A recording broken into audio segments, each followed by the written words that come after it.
Dalawang pagpupulong tampok po ang Small and Medium Enterprises o SMEs ang isasagawa bukas sa Apex Cebu. Ang kabuang detalye, alamin natin mula sa aming kasamang si Ria Fernandez live.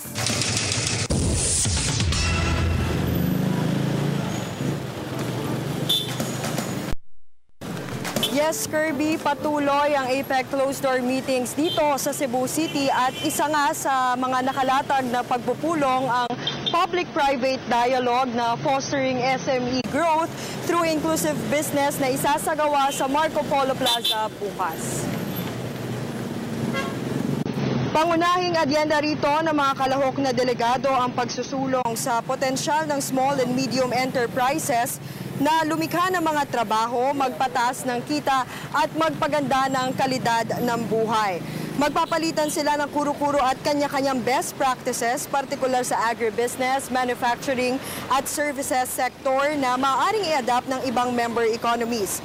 Samantala, Kirby, aarangkada rin bukas hanggang August 29 ang 23rd APEC Automotive na idaraos naman sa Marriott Hotel.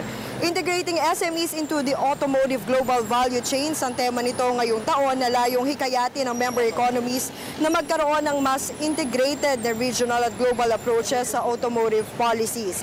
Ipepresenta rin dito, Kirby, ang Boracay Action Agenda for Micro, Small and Medium Enterprises at magkakaroon din ng workshop tungkol sa pagsasama ng SME sa automotive global value chains.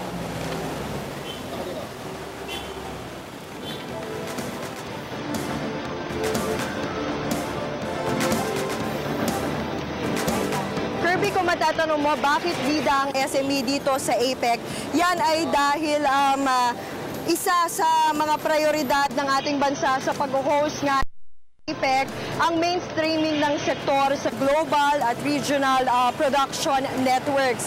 At isa rin sa mga pillar ng APEC economies ang pagpapaunlad ng SMEs.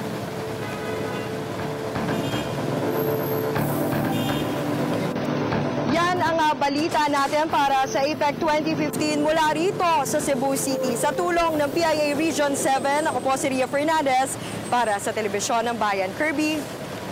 Alright, maraming salamat sa iyo, Ria Fernandez.